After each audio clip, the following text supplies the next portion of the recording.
मुअज़्ज़िज़ नाज़रीन, आज की इस दिखावे की दुनिया में लोगों की परख उनकी शान और शौकत देख कर की जाती है। जिसके पास जितना ज्यादा माल और दौलत हो उसकी इज्जत उतनी ही ज्यादा की जाती है। लेकिन इस दुनिया में ऐसे इंसान भी गुजरे हैं जिनको अल्लाह ताला ने बेपनाह इज्जत, दौलत और शोहरत दी, लेकिन जब अल्लाह की लाठी उन पर बरसी तो वो भीख मांगने की नौबत को पहुंच गए। तो नाज़रीन, आज की इस वीडियो में मैं आपको एक ऐसे ही शख्स के बारे में बताने जा रहा हूं जिसका एक दिन का खर्चा लाखों डॉलर्स था, लेकिन फिर किस्मत ने उससे ऐसे मुंह मोड़ा कि ये भीख मांगने पर मजबूर हो गया। इस शख्स का नाम कुछ और नहीं बल्कि अदनान खशोगी था। इसका ताल्लुक सऊदी अरब से था। यह अपने वक्त में दुनिया के अमीर तरीन लोगों में शामिल था। 90 की दहाई में अदनान खशोगी की दौलत का तखमीना 4 अरब डॉलर से भी ज्यादा था। इसकी पैदाइश मक्का मुकरमा में हुई। अदनान खशोगी के वालिद मोहम्मद खशोगी पेशे के लिहाज से डॉक्टर और सऊदी फरमा रवा के जाती मालिक थे। सऊदी अरब और अमेरिका के बीच होने वाले ज्यादातर असला के मादे अदनान खशोगी ही करवाते थे। अदनान खशोगी पूरी दुनिया की हुकूमतों और असला साज फैक्ट्रियों के बीच मादे तय करवाता था। इसके कारोबार में मौजूद दूसरे लोग ये काम खुफिया तौर पर करते थे, लेकिन अदनान खुलेआम पार्टीज में असले के सौदे तय किया करता था और ये अक्सर हॉलीवुड फनकारों की पार्टियों में ये काम सरअंजाम दिया करता था।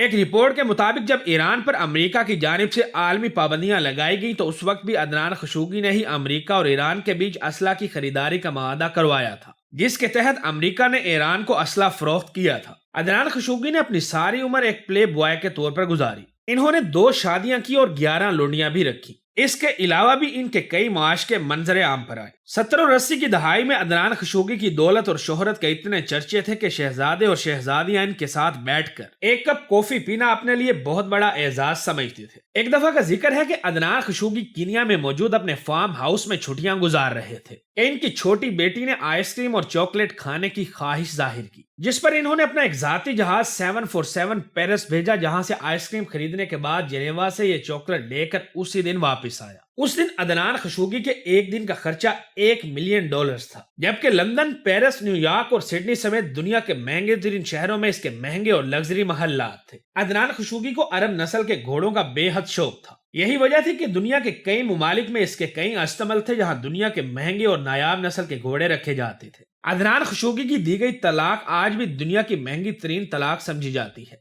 जब इन्होंने $875 मिलियन देकर अपनी अमेरिकी बीवी को तलाक दी। इसके साथ साथ अदनान खशोगी की मलकियत में जो यॉट थी वो अपने दौर की सबसे महंगी और लग्जरी यॉट थी, जो कि उस वक्त के बड़े बड़े बादशाहों को भी नसीब ना थी, जिस पर हमा वक्त 4 हेलीकॉप्टर्स तैयार रहते थे। इसके अलावा इस यॉट पर 610 अफराद पर मुश्तमिल नौकर चाकर और बाकी अमला था। इस यॉट को बाद में अदनान खशोगी से ब्रुनाई के सुल्तान ने खरीदा था। ब्रुनाई के सुल्तान से इस यॉट को फिर डोनाल्ड ट्रंप ने $29 मिलियन में खरीदा था। इस यॉट पर जेम्स बॉन्ड सीरीज की फिल्मों समेत कई मशहूर हॉलीवुड फिल्मों को शूट किया गया। अदनान खशोगी ने अपनी 50वीं सालगिरह पर स्पेन के साहिल पर दुनिया की महंगी तरीन पार्टी दी, जिसमें दुनिया की 400 से ज्यादा मशहूर शख्सियात ने 5 दिन तक खूब मौज मस्ती की। शराब अदनान खशोगी की कमजोरी थी। इसके अलावा यतीमों की मदद, बेवाओं का ख्याल, मस्कीनों की मदद करना और जल्जलों में इंसानी हमदर्दी के तहत फलाही काम करना, इन तमाम कामों को अदनान खशोगी सख्त नापसंद करता था। इस बारे में अदनान खशोगी का यह जुमला मशहूर था कि आदम अलैहिस्सलाम ने अपनी औलाद की कफालत की जिम्मेदारी मुझे नहीं दी। सन 80 की दहाई में अदनान खशोगी $40 अरब से भी ज्यादा असासों का मालिक था, लेकिन फिर अल्लाह ताला ने इसकी रस्सी खींचना शुरू की और इसके जवाल के सफर का आगाज शुरू हुआ। इसके अरबों डॉलर्स की मलकियत के हीरे समंदर में डूब गए। तमाम कारोबार नुकसान में जाने लगे। कर्ज बढ़ता चला गया, यहाँ तक कि इसके तमाम असासे एक एक करके फरोख्त होते चले गए और ये पाई पाई का मोहताज हो गया। बुरे वक्त का आना था कि अदनान खशोगी के दोस्त सब इसका साथ छोड़ गए। किसी को अदनान खशोगी का कुछ पता ना था। फिर एक दिन अदनान खशोगी लंदन में किसी सऊदी ताजिर को मिला। इसकी हालत काबिले रहम थी। इसने सऊदी ताजिर से कहा कि मैं वापस सऊदी अरब जाना चाहता हूं, लेकिन मेरे पास किराए तक के पैसे नहीं हैं। उस सऊदी ताजिर ने इस पर रहम खाते हुए इकोनॉमी क्लास का टिकट खरीद कर दे दिया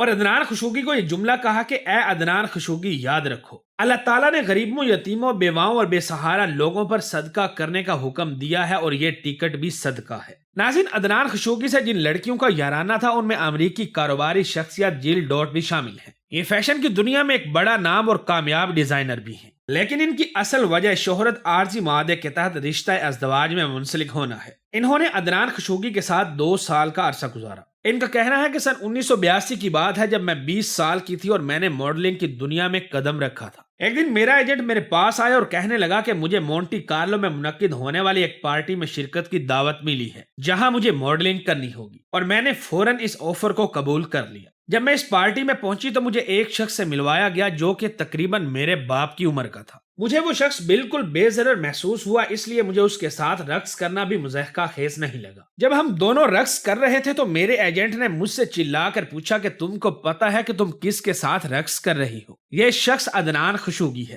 لیکن مجھے اس کے بارے میں بالکل پتا نہیں تھا۔ دوران رقص یہ شخص پارٹی میں گھٹنوں کے بل گر کر مجھے بولا کہ مجھے تم سے محبت ہے۔ یہ سب کچھ مجھے مذاق لگا کیونکہ میرا خیال تھا کہ لوگ ایسی پارٹیوں میں جا کر پاگل ہو جاتے ہیں۔ پارٹی کے بعد مجھے ایجنٹ نے کہا کہ عدنان خشوگی تم کو کافی پینے کے لیے بلا رہا ہے، لیکن میں نے یہ کہہ کر انکار کر دیا کہ مجھے کشتی پر نہیں بلکہ اپنے بستر پر سونے جانا ہے۔ اگلے دن میں عدنان خشوگی کے پاس رات کا کھانا کھانے گئی تو میں اس کی لگژری کشتی دیکھ کر حیران رہ گئی۔ اس کشتی میں درجنوں بیڈ رومز اور ایک ہسپتال بھی تھا جہاں دل کا آپریشن بھی ہو سکتا تھا۔ عدنان خشوگی نے مجھے کہا کہ کپڑے تبدیل کر لو، اور جب میں کمرے میں اپنے کپڑے تبدیل کرنے گئی تو یہ دیکھ کر حیران رہ گئی کہ الماری میں میرے سائز کے ایک سے بڑھ کر ایک خوبصورت کپڑے موجود تھے۔ اس کے بعد میں اور عدنان خشوگی گھنٹوں باتیں کرتے رہے۔ انہوں نے مجھ سے میری زندگی، میری عادات اور طرز زندگی کے بارے میں بہت سے سوالات کیے اور کہا کہ وہ یہ سب سوالات میری حفاظت کے لیے کر رہا ہے۔ اس ملاقات کے بعد میری یہ حسرت تھی کہ میں دوبارہ عدنان خشوگی سے ملوں۔ کچھ عرصہ کے بعد عدنان نے پیرس میں واقع اپنے گھر میں مجھے بلایا اور جو اکثر ہماری ملاقاتیں ہونے لگی، یہاں تک کہ میں کئی بار چھٹیاں گزارنے عدنان کے ساتھ افریقہ اور اسپین بھی گئی۔ لیکن عدنان کے ساتھ اتنا عرصہ گزارنے کے بعد بھی مجھے یہ تک معلوم نہ تھا کہ عدنان کا پورا نام کیا ہے اور یہ کیا کام کرتا ہے۔ یہ کہتی ہیں کہ عدنان کا قد 5 فٹ 4 انچ تھا اور میں اس سے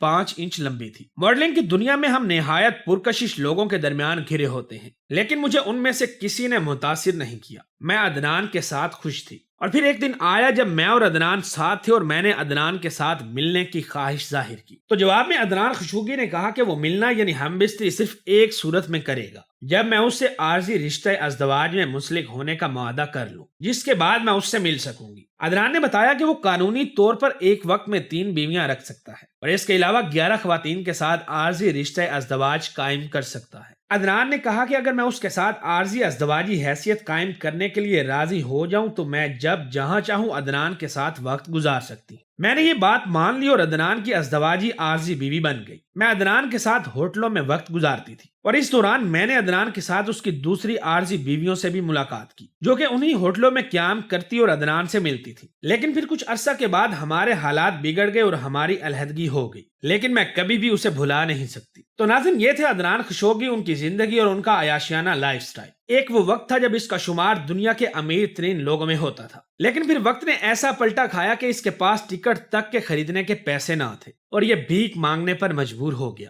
ناظرین، امید ہے ہماری آج کی یہ ویڈیو بھی آپ لوگوں کو ضرور پسند آئی ہوگی۔ ویڈیو اچھی لگے تو اسے اپنے دوستوں کے ساتھ فیس بک، واٹس ایپ اور دیگر سوشل میڈیا سائٹس پر بھی شیئر کریں۔